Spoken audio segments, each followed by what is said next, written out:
Boa noite a todos. Obrigada por estarem aí a esta hora.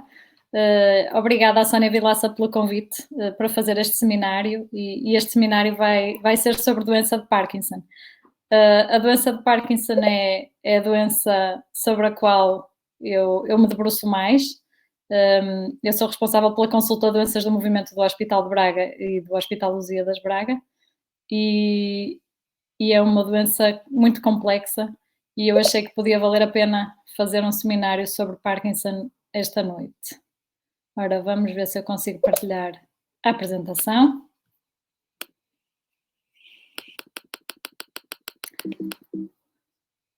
Eu julgo que já estão a ver a minha apresentação. Eu vou pedir para fazerem as perguntas que quiserem, mas eu só as vou conseguir ler no fim, porque eu, enquanto estiver a mostrar a minha apresentação, não vou conseguir ler as perguntas. Mas estejam à vontade para fazer todas as perguntas que quiserem, que vamos poder responder no fim. Ora bem, estão-me aqui a dizer que eu não estou a partilhar o meu ecrã, por isso vou ver se percebo o que é que está a acontecer. Ora bem, está aqui.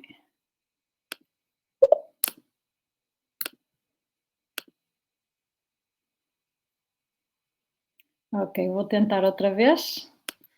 Partilhar. Isto tem que acontecer sempre, não é? Nas apresentações online. Ok, partilhar. Vamos lá ver. Espero que agora já estejam a ver. Ora bem, sim, estão-me a dizer que sim. Vou então falar sobre a doença de Parkinson. As tulipas vermelhas são o símbolo da doença de Parkinson porque um jardineiro holandês que produziu este tipo de tulipas brancas e vermelhas decidiu chamar-lhes tulipas James Parkinson, isto porque o senhor tinha Parkinson e então passou a ser o símbolo da doença. A doença de Parkinson é a segunda doença neurodegenerativa mais comum. Neste momento haverá em todo o mundo 6 milhões de doentes com Parkinson e em Portugal 20 mil, e é uma doença cuja prevalência está a aumentar exponencialmente. E este aumento não parece ser só explicado pelo envelhecimento da população, ou seja, pode haver outros fatores que nós ainda não conhecemos e que estejam por trás deste aumento, mas a verdade é que se fala na pandemia do Parkinson atualmente. É uma doença que é mais prevalente a partir dos 60 anos de idade, mas cerca de 25% dos doentes têm menos que 60 anos e 10% têm menos do que 50 anos. E é a segunda doença do movimento mais comum, sendo que a primeira é o tremor essencial. Nós ainda não sabemos muito sobre a fisiopatologia de Parkinson, sabemos seguramente muito mais do que sabíamos no passado. Sabemos que provavelmente tem relação com a deposição de proteínas anormais, uma alteração numa proteína que se chama alfa-sinucleína. Esta deposição de proteínas anormais leva à formação de uma alteração celular que se chama corpos de Lewy. E são estas células alteradas que são o marcador histológico da doença de Parkinson. Este cronograma pretende-nos mostrar a doença de Parkinson ao longo dos últimos 200 anos. Portanto, ela foi descrita em 1817 por James Parkinson e cerca de 60 anos depois foi chamada doença de Parkinson por Charcot. Entretanto, reconheceram-se os corpos de Lewy e imaginou-se que tivessem a ver com a doença. E em 1960 aconteceu o marco mais importante no tratamento da doença de Parkinson até hoje, que foi a descoberta da levodopa. A levodopa revolucionou o tratamento da doença de Parkinson e até hoje ainda nenhum outro fármaco a igualou em termos de eficácia. Está ali também representada em 95 o início da cirurgia de estimulação cerebral profunda para a doença de Parkinson, que foi outro marco importantíssimo, e eu não podia deixar de referir que em 2016 surgiu um fármaco novo para o tratamento da doença de Parkinson que se chama o Picapona. É um fármaco que foi totalmente desenvolvido, desde a sua concepção até ao desenvolvimento dos ensaios clínicos, por uma equipa portuguesa e, portanto, foi desenvolvido pela Bial e, portanto, é algo que nos orgulha muito, até porque é o primeiro fármaco português. Nos últimos anos houve também a revolução da genética na doença de Parkinson. Nós hoje conhecemos muito mais sobre a genética do que no passado. Sabemos que não é uma doença monogénica, há muitos genes responsáveis pela doença de Parkinson e sabemos também que menos de 10% dos casos da doença são hereditários, ou seja, haverá um componente genético num número relativamente pequeno de doentes. Este gráfico pretende demonstrar a evolução da doença ao longo do tempo. Nós sabemos hoje que a doença começa muitos anos antes de se manifestarem os sintomas mais tradicionais da doença. Nós sabemos que a obstipação provavelmente é um marcador da doença de Parkinson. Claro que a obstipação é altamente prevalente e não vamos pensar que toda a gente que tem obstipação vai ter doença de Parkinson, mas efetivamente, normalmente a obstipação está presente muitos anos antes de iniciarem os outros sintomas da doença de Parkinson. Há outro marcador da doença, este sim, muito mais específico, que é a perturbação do sono REM. Nós em sono REM habitualmente estamos a sonhar e o nosso cérebro inibe os nossos movimentos, ou seja, nós estamos a sonhar, mas estamos imóveis, o nosso corpo está completamente imóvel. Na perturbação do sono REM, o que acontece é que as pessoas dramatizam os sonhos, ou seja, se estiverem a sonhar que estão a cantar, vão cantar, se estiverem a sonhar que estão a correr, vão mexer as pernas, se estiverem a sonhar que estão a gesticular, vão provavelmente bater em quem estiver ao lado. E isto aparece habitualmente 10 anos antes do início da doença de Parkinson.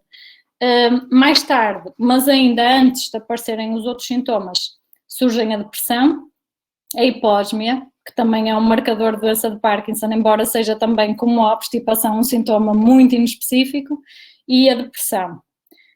Depois começam os sintomas motores, que são os sintomas cardinais da doença, que nós reconhecemos a bradicinese, a rigidez e o tremor, de que vamos falar mais em detalhe daqui a pouco, e com o somar da incapacidade, com o avançar da doença, vão surgindo outros sintomas aos quais voltaremos também mais tarde. Porquê é que acontecem estes diferentes sintomas e o que é que acontece no cérebro? Portanto, nós sabemos que nesta fase pré-clínica ou prodrómica da doença, a doença habitualmente está no tronco cerebral, no mesencéfalo, na substância nigra, e é aqui que se imagina que começará a alteração histológica. Esta doença vai progredir depois para o resto do tronco cerebral e mais superiormente para o resto do cérebro, e vão surgindo então os sintomas motores. Portanto, quando a doença sobe para os gânglios da base, surgem os sintomas motores. Mais tarde, com o avançar da doença, a doença evolui para o córtex e nessa altura surgem os sintomas cognitivos, surgem as alterações do sono, surge a psicose e, portanto, no fundo a patologia vai demonstrando a clínica, vai acompanhando a clínica. E então, como é que se faz o diagnóstico da doença de Parkinson?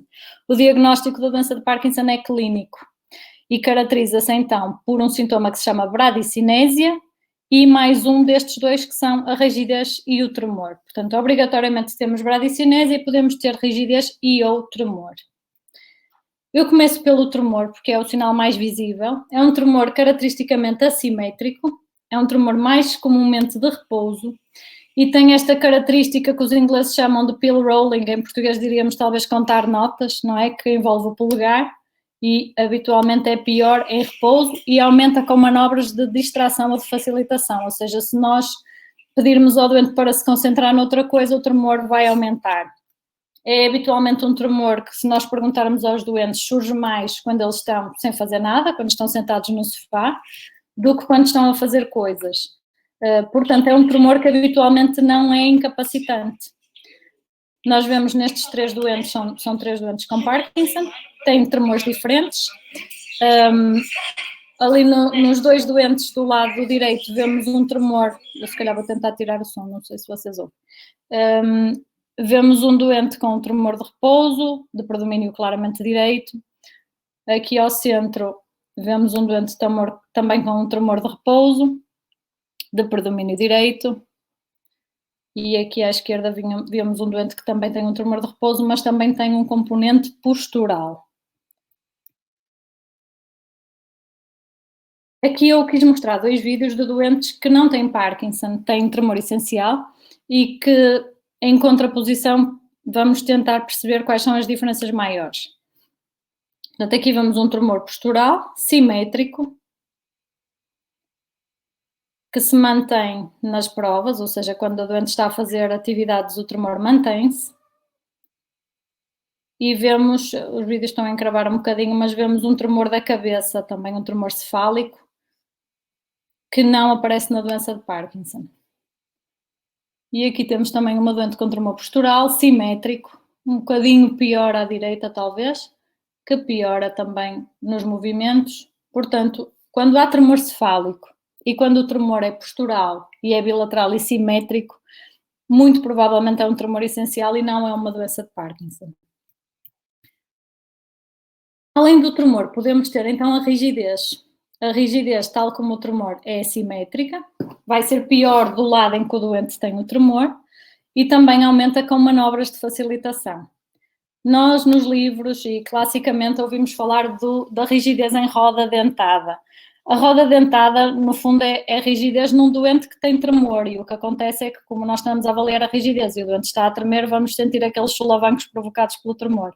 Pronto, este doente tem uma rigidez gravíssima, habitualmente não é esta rigidez que nós vemos, mas efetivamente o que eu costumo explicar aos alunos é que é importante, por exemplo, nós sabermos o que é o normal. É importante, se nós tivermos alguém ao lado e enquanto não temos a certeza de qual é o tónus normal, compararmos sempre com outra pessoa e compararmos os dois lados do doente. E assim conseguimos muitas vezes perceber realmente o aumento do tónus num dos lados. E então vamos ao sintoma cardinal da doença de Parkinson, que é a bradicinésia. Brady é lento e cinésia vem no movimento. E então o que a bradicinésia significa são movimentos lentos e pouco amplos. Nós aqui vemos, eu peço desculpa, os vídeos estão a encravar um bocadinho, mas o que nós vemos são movimentos muito lentos e menos amplos. Portanto, deste lado a doente faz movimentos muito lentos, sobretudo em comparação com o outro lado. Portanto, mais uma vez um sintoma assimétrico e amplitude francamente reduzida. Aqui mais dois exemplos. Esta senhora também tem um tremor de repouso, pior à direita, que se mantém na postura. E depois vamos ver, já vemos o senhor do lado esquerdo a fazer movimentos, pouco amplos da mão esquerda. E pouco amplos da mão direita, um bocadinho pior à esquerda. E esta senhora, movimentos muito, muito, muito pouco amplos da mão direita. Ela praticamente não consegue afastar os dedos e claramente diferentes da mão esquerda. E a mesma coisa se verifica nos membros inferiores. Portanto, muito lenta a bater com o pé direito no chão, um bocadinho mais rápida a bater com o pé esquerdo. Outros sintomas que nós podemos ver nos doentes, ou outros sinais, podemos ver a hipomímia. A hipomímia é uma cara, habitualmente chama-se a cara de jogador de póquer, portanto é uma cara sem expressão. Muitas vezes os familiares dizem-nos que os doentes estão tristes, que nos últimos anos os notam mais tristes. Na verdade, a depressão é prevalente na doença de Parkinson, mas habitualmente esta queixa acontece porque os doentes ficam com uma cara menos expressiva e então parecem mais tristes. Eu pus propositadamente aqui a fotografia do Michael J. Fox, tem doença de Parkinson desde os 29 anos e é responsável pela maior fundação de Parkinson do mundo, que felizmente permite fomentar muitos estudos e muita investigação. Outros sintomas que aparecem são a hipofonia, que é a voz rouca, e a disartria, ou seja, uma dificuldade em articular as palavras, a marcha lenta, que eu vou mostrar agora alguns vídeos, e a ausência de baloiço. Nós, quando caminhamos, baloiçamos os braços, habitualmente de forma simétrica, e uma característica que nós podemos ver na doença de Parkinson é que o lado mais afetado, há sempre um lado mais afetado, não baloiça na marcha. Portanto, este senhor tem uma doença de predomínio esquerdo e então vemos o braço esquerdo parado enquanto ele está a andar. E aqui temos alguns exemplos do que é a marcha típica da doença de Parkinson. Uma marcha lenta, a postura inclinada para a frente, a tal ausência de baloiço de um dos lados, neste caso do lado esquerdo. Aqui outro doente um bocadinho mais rápido, mas também sem baloiço do lado esquerdo. E aqui outro doente que, além de não ter baloiço, tem o tremor da mão esquerda, que habitualmente se vê também nitidamente na marcha. E aqui um último caso de um doente com uma marcha de passos muito pequenos, muito lenta, e que depois aqui, eu não sei se vocês conseguiram ver porque o vídeo bloqueou, mas tinha um episódio de freezing. Freezing é mesmo do inglês congelar, os doentes têm episódios em que ficam congelados ao chão. Eu não podia deixar de falar, além dos sintomas motores, que tivemos a falar agora, dos sintomas não motores. Os sintomas não motores são cada vez mais reconhecidos na doença de Parkinson, causam muita incapacidade aos doentes e devem ser por nós identificados e tratados sempre que possível. Eles variam, como eu já tinha dito no início, nos sintomas pré-motores, desde alterações do sono, a obstipação, alterações psiquiátricas como a ansiedade, a depressão, podemos ter apatia. Depois, mais tarde, podemos ter defeito cognitivo e ainda mais tarde demência da doença de Parkinson. Podemos ter sintomas psicóticos que podem ser causados pela medicação ou associados à demência. Sintomas urinários, podemos ter disfunção erétil, disfunção sexual na mulher. A dor é cada vez mais conhecida também na doença de Parkinson. Portanto, vários sintomas que refletem, no fundo, o avançar da doença, o atingimento do sistema nervoso autonómico. A hipotensão postural também é muito, muito grave, ou pode ser muito grave na doença de Parkinson avançada, e, portanto, são tudo sintomas que vão aparecer e que nós devemos estar a contar com eles. A disfagia, as quedas. Aqui apenas mais uma imagem para mostrar outros sintomas não motores, os sintomas psiquiátricos, que são muito comuns na doença de Parkinson e que causam também muita incapacidade. E eu não podia deixar de falar nas quedas. Porquê? Porque as quedas refletem a instabilidade postural que a doença causa. Portanto, com o avançar da doença, os doentes vão ter desequilíbrio e vão cair. As quedas são um marcador da gravidade da doença e a fratura do fémur é, nós sabemos, um marcador de mau prognóstico e de doença avançada. A única maneira de evitar que isto aconteça é tentar prevenir as quedas. Isto é um teste que nós fazemos na consulta, que se chama o pull test. O pull test serve precisamente para ver o equilíbrio dos doentes. Esta doente tem um equilíbrio muito fraquinho, portanto ela cai se não for agarrada. E nós devemos fazer este teste para efetivamente podermos reconhecer os doentes que estão em risco de quedas.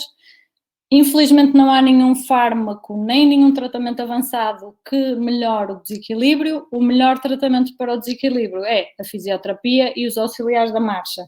E dar aqueles conselhos aos doentes em casa para prevenirem tudo o que os possa fazer cair. Tapetes, móveis baixinhos, os auxiliares no banho. E em relação ao diagnóstico diferencial? Portanto, eu disse-vos que o diagnóstico da doença de Parkinson é clínico, contudo, quando um diagnóstico é clínico, nós podemos confundir os sintomas, podemos ter outras doenças com sintomas parecidos e isso efetivamente acontece na doença de Parkinson.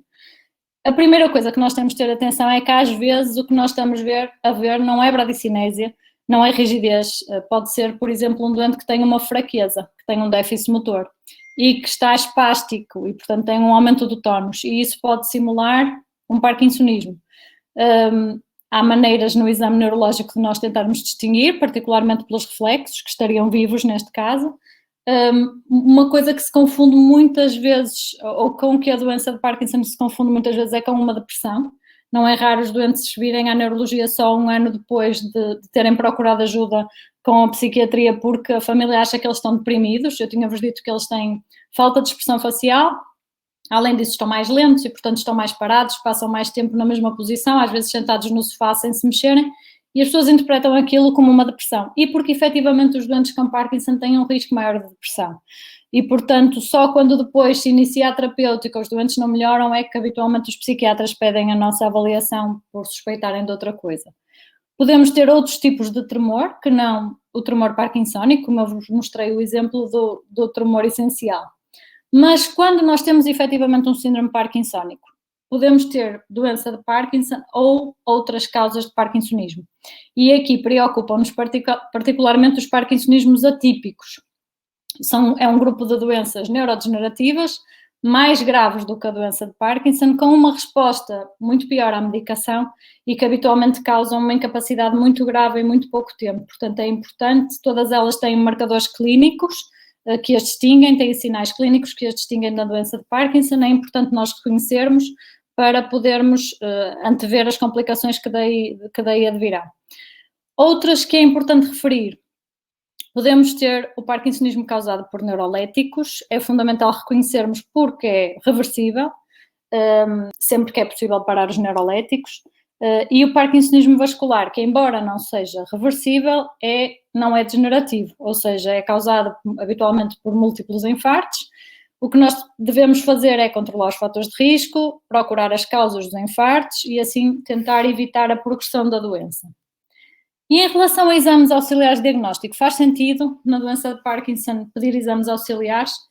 Pode fazer, mas nenhum dos exames nos dá o diagnóstico. Ou seja, estes exames são feitos para excluir outras doenças. Habitualmente fazemos em todos os doentes um exame de imagem cerebral, TAC ou ressonância, mas não há alterações no TAC nem na ressonância relacionadas com a doença de Parkinson. Portanto, o que vamos procurar são outras lesões vasculares, um hematoma subdural, uma lesão frontal que pudesse dar alguma alteração da marcha, também com passos pequenos, mas que não é parkinsonismo, uma hidrocefalia por pressão normal. Portanto, há doenças neurológicas potencialmente reversíveis, por exemplo, um tremor frontal ou um hematoma subdural, que podem simular a doença de Parkinson e, por esse motivo, é sempre importante fazermos um exame de imagem. Fala aqui de exames mais complicados, particularmente exames de medicina nuclear, que em casos selecionados nós podemos pedir e que podem ajudar no diagnóstico, mas que efetivamente nenhum deles tem sensibilidade ou especificidade suficientemente grande para nós podermos fazer o diagnóstico apenas com base nestes exames. E em relação ao tratamento, não há cura. Portanto, até hoje nenhum fármaco ou nenhum tratamento conseguiu nem curar, nem modificar a evolução da doença. O que se faz é tratamento sintomático e então faz sentido perguntar, faz sentido tratar todos os doentes com Parkinson? Se calhar não, mas habitualmente os doentes quando nos procuram é porque se queixam de alguma coisa e quando se queixam de alguma coisa é porque o sintoma incomoda. Se o sintoma incomoda, faz sentido tratar. Portanto, há doentes que podem ter, por exemplo, um tremor muito ligeiro que não os incomoda, apenas os preocupa, e nesses casos é lícito não tratar. Em todos os doentes que têm algum tipo de interferência funcional relacionada com os sintomas, faz todo sentido tratar. E com o que é que nós tratamos a doença de Parkinson? Com fármacos. Para a doença avançada temos terapias invasivas e temos os tratamentos auxiliares, que vamos falar já de seguida. Eu não vou falar muito sobre o tratamento, vou-vos dizer que temos felizmente muitos fármacos, há fármacos diferentes para as diferentes fases da doença, a forma como os doentes respondem ao tratamento marca também a evolução da doença, ou seja, nos anos iniciais do tratamento nós até chamamos essa fase a fase da lua de mel, porque os doentes respondem muito bem à medicação, ficam muito bem. O nosso objetivo é que o doente continue a trabalhar, continue a fazer a sua vida, continue a fazer exercício físico, continue a fazer as coisas todas que fazia antes.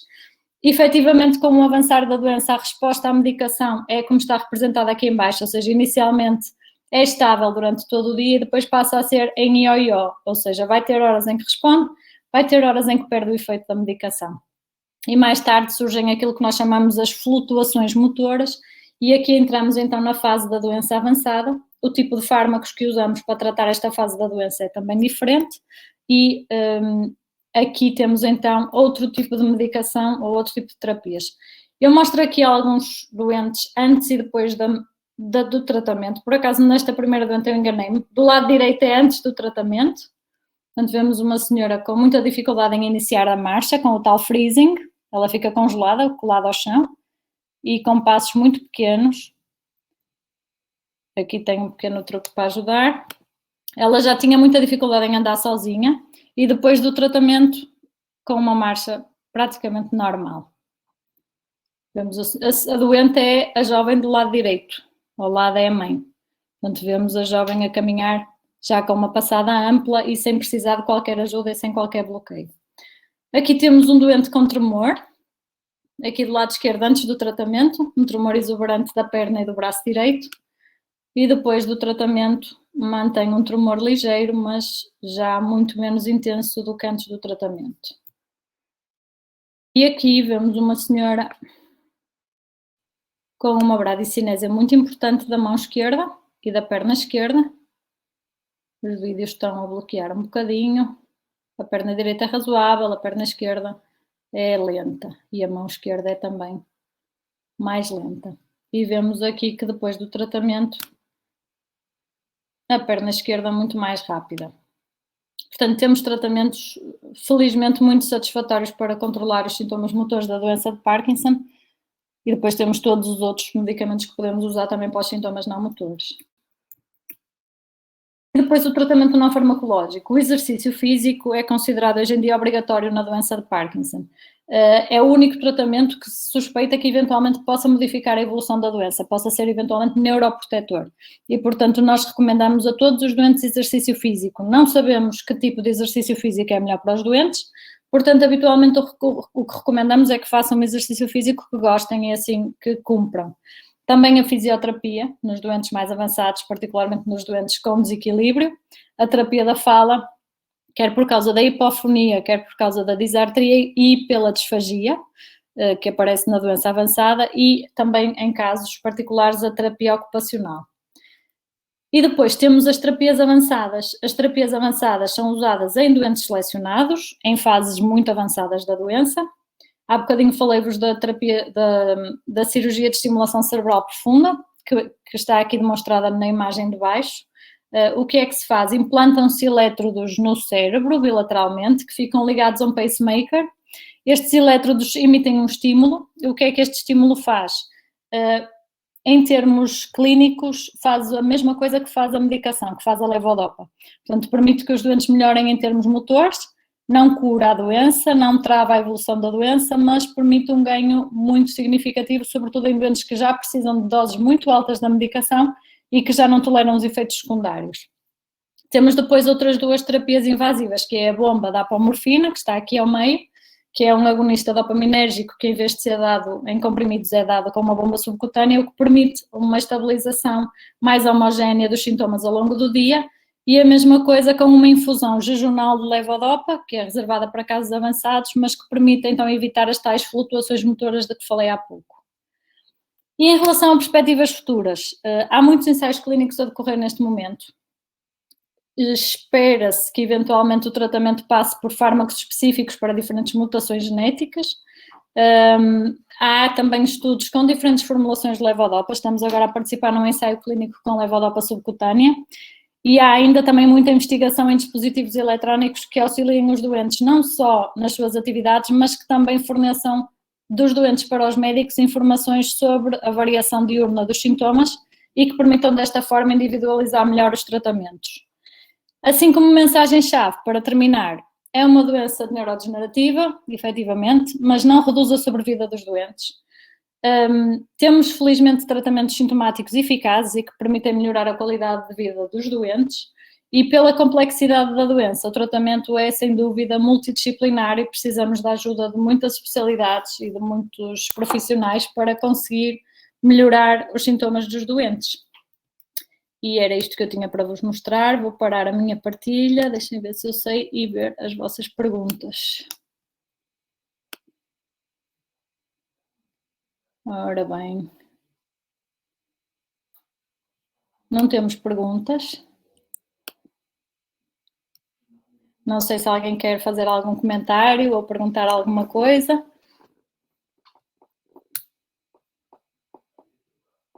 Eu, se calhar, acrescentava assim mais uma mensagem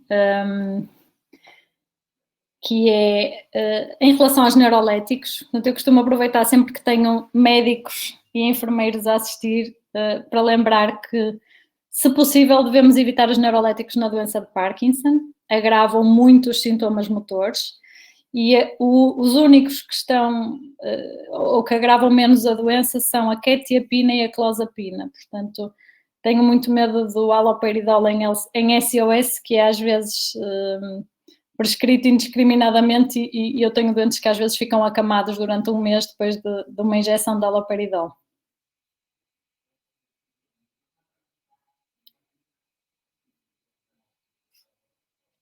Se ninguém mais tem perguntas, se calhar despedimos-nos. Eu agradeço por terem estado desse lado e espero que tenha sido útil. E uma boa noite a todos.